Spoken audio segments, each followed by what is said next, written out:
মাধ্যমিক পর্যায়ে এসএসসি পরীক্ষা শুরু হতে আর মাত্র কয়েক ঘন্টা বাকি। এই অবস্থায় সর্বশেষ আপডেটগুলো তুলে ধরছি তোমাদের সামনে। তোমাদের পরীক্ষা নিয়ে অনেক কিছু ঘটছে, যেমন গতকালকে একটা মেয়ে তোমাদের পরীক্ষার্থী, তোমাদের ফ্রেন্ড ও মারা গেছে বাসের ধাক্কায়। তাছাড়া তোমাদের পরীক্ষায় প্রায় ৭৩ জন শিক্ষার্থীর সাথে বিশাল একটা ঝামেলা হয়েছে।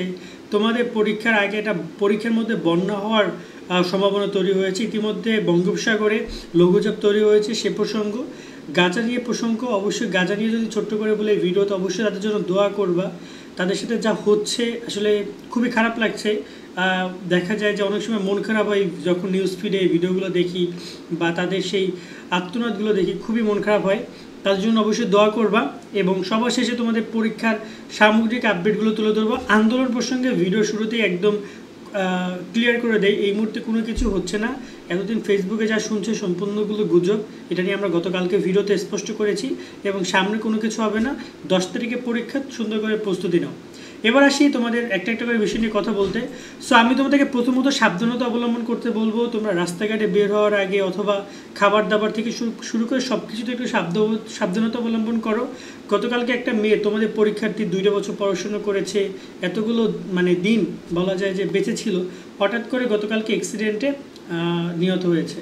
বিষয়টা খুবই খারাপ লাগলো। তোমাদের পরীক্ষার্থীদেরকে উচিত এই মুহূর্তে সাবধানতা অবলম্বন করা। সেটা শুধু পরীক্ষার্থী না, যে কোনো সময় রাস্তাঘাট পার হওয়ার সময় সাবধানতা অবলম্বন করবা। এবং যখন পরীক্ষা দিতে যাবা তখন তাড়াহুড়ো করবে না, হাতের সময় নিয়ে বের হবা। তোমাদের প্রতি এই রিকোয়েস্টটা রইল। 2 নম্বর যদি কথা বলি, ৭৩ জন শিক্ষার্থীর এসএসসি পরীক্ষার ফর্ম ফিল আপ করেছিল, কিন্তু তাদেরকে প্রবেশপত্র দেয়নি। এমনকি অনেক শিক্ষার্থী প্রবেশপত্র পাওয়ার পরও সেখানে অনেক ভুলভ্রান্তি রয়েছে। অবশ্যই তুমি তার প্রবেশপত্র একবার চেক করো। কোনো ভুল থাকলে তাৎক্ষণিক স্কুলে যোগাযোগ করে সেটা সমাধান করে নাও। আর এই সকল শিক্ষক যারা কিনা ফর্ম ফিল আপ করিয়েছে কিন্তু সঠিকভাবে করেনি, প্রবেশপত্র দিতে পারছে না, আমার মনে হয় তাদের বিরুদ্ধে আইনগত ব্যবস্থা নেওয়া উচিত। পরীক্ষায় শিক্ষকরা কেমন গার্ড দিবে এই বিষয় নিয়ে কিন্তু অলরেডি আমাদের একটা ভিডিও করা আছে। তোমরা চাইলে সেই ভিডিওটা দেখতে পারো, যেখানে আমরা সরাসরি শিক্ষকদের সাথে আলোচনা করেছিলাম যে কেমন গার্ড দিতে পারে তারা। আমি বলবো যে কাইন্ডলি তোমরা দয়া করে সেই ভিডিওটা দেখো। তাছাড়া তোমাদের প্রত্যেকটা পরীক্ষার শেষে এমসিকিউ এবং সিকিউর যে উত্তরপত্র রয়েছে সেগুলো কিন্তু তোমরা আমাদের এই চ্যানেলে পাবা। সেক্ষেত্রে আমাদের সাথে অবশ্যই সাবস্ক্রাইব করে যুক্ত থাকবে সব আপডেটগুলো সবার আগে পাওয়ার জন্য। এবার আরেকটা বিষয় নিয়ে কথা বলি, সেটা হচ্ছে তোমাদের বন্যা বা ঝড় নিয়ে কথা বলি। ঝড় হওয়ার সম্ভাবনা রয়েছে, তবে সেটা আবহাওয়া দপ্তরকে এখনও কনফার্ম করেনি। তারা বলছে যে লঘুচাপ সৃষ্টি হয়েছে, সেটা যদি নিম্নচাপে চলে আসে এবং উপকূলীয় পর্যায়ে চলে আসে সেক্ষেত্রে একটা ঝড় হতে পারে, তা এপ্রিলের মাঝামাঝি সময়। তবে এই মুহূর্তে সেরকমই কোনো কিছুই নয়। এবং রুটিন পরিবর্তন প্রসঙ্গে যদি ছোট্ট করে বলতে চাই, শিক্ষা মন্ত্রণালয় থেকে রুটিন পরিবর্তন করবে না বলে জানিয়ে দিয়েছে। এই মুহূর্তে স্বাভাবিক রুটিন লাস্ট যেটা 19 মার্চ প্রকাশ করা হয়েছে, 21, 22, 23, 24 টানা 4টা পরীক্ষার যে রুটিনটা ছিল সেটাই এই মুহূর্তে কার্যকর রুটিন হিসাবে গণ্য করা হবে। সেই রুটিন অনুযায়ী পরীক্ষা আয়োজন করা হবে। পরীক্ষা ব্যবস্থা নিয়ে শিক্ষা মন্ত্রণালয় থেকে যথেষ্ট সচেতনতা অবলম্বন করছে, আইন শৃঙ্খলা রক্ষাকারী বাহিনীর সাথে কথাবার্তা বলছে। এক্ষেত্রে 3টা বিভাগ এখানে যুক্ত হচ্ছে। এক হচ্ছে বিদ্যুৎ বিভাগ, পরীক্ষার সময় কোনো প্রকার লোডশেডিং যেন না হয় সেই দিকে তারা খেয়াল রাখছে। 2 হচ্ছে আইন শৃঙ্খলা রক্ষাকারী বাহিনী, তারা চেষ্টা করছে পরীক্ষার সময় কোনো বিশৃঙ্খলা করার জন্য না যায়। এবং 3 তারা আইসিটি নিয়েও কাজ করছে, কোনো প্রকার প্রশ্ন ফাঁস, সেটা ইন্টারনেট হোক, সেটা ফেসবুক ইউটিউবে হোক, এরকম যদি কোথাও কিছু না করে সে বিষয়ে তারা ব্যবস্থা গ্রহণ করবে যদি হয়ে যায়। তো এইসব জায়গাগুলোতে শিক্ষা মন্ত্রণালয় যথেষ্ট সচেতন গত বছরগুলোর থেকে এবছরে। এখন তোমাদের পরীক্ষার ক্ষেত্রে তোমাদের একদম সিম্পল স্ট্রেট ফরওয়ার্ড হাঁটতে হবে। পরীক্ষা হবে, তোমরা পরীক্ষা দিবা, পড়ালেখা করে পরীক্ষা দিতে যাবা। অতিরিক্ত সুবিধা পাবা কি পাবা না এটা আসলে একটা অবঞ্চনিত একটা কথা, যার কোনো মানে নেই।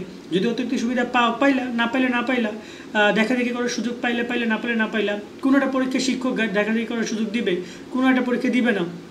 যেমন ধরুন যে গণিত পরীক্ষা একটু টাফ হয়, ওই সময় দেখা যায় শিক্ষক একটু এদিক ওদিক তাকাইতে দেয়।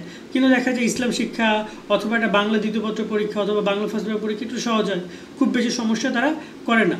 এছাড়া পরীক্ষা কেন্দ্রের সৃজনশীল এবং তোমাদের এমসিকিউ যে ওএমআর ফর্ম সেটা পূরণ নিয়ে অনেক কথা রয়েছে, সেটা যারা দেখো না সেটা নিয়ে ভিডিও করা আছে, চাইলে তোমরা সেই ভিডিওটা দেখে সেই বিষয়গুলো জেনে নিবা। আর অনেকে আবার একটা প্রশ্ন আমাকে করছিল রিসেন্টলি, 3-4 জনে করেছে ভিডিওটা করার আগে, হয়তো আরও অনেকে পরে করবে। গাজার যে গাজাতে যে সংঘর্ষ সংঘর্ষ হচ্ছে বা সেখানে যে ধ্বংসলীলা চালাচ্ছে ইসরায়েলের যে কুত্তারা, একদম সিম্পল কথা। সো এই জায়গায় সেটার প্রভাব বাংলাদেশে বিভিন্ন জায়গায় বলা হচ্ছে আন্দোলন করবে, সব কিছু সুন্দর মতো করবে, অবশ্যই হবে আন্দোলন, সব কিছু হবে, আমরা যুক্ত হব, তোমরা যুক্ত হবে, কিন্তু এটার উপর তোমাদের পরীক্ষার কোনো প্রভাব পড়বে না। পরীক্ষার টাইম টু টাইম হবে, পরীক্ষার ব্যাপারে পরীক্ষা আলাদা একটা সেক্টর, এগুলো আলাদা একটা সেক্টর। রাজনৈতিক কোনো কারণ বা এইসব কোনো কারণে তোমাদের পরীক্ষার কোনো ইফেক্ট পড়বে না বলে তোমরা শিওর থাকো। কেমন? এখন তোমরা সুন্দর করে পড়াশোনা করো, নতুন আপডেট আসলে তোমাদেরকে জানানোর চেষ্টা করবো আমরা। এই জন্য আমাদের সাথে যুক্ত থাকতে হবে সাবস্ক্রাইব করে। সকলে অনেক ভালো থাকবা। আল্লাহ হাফেজ।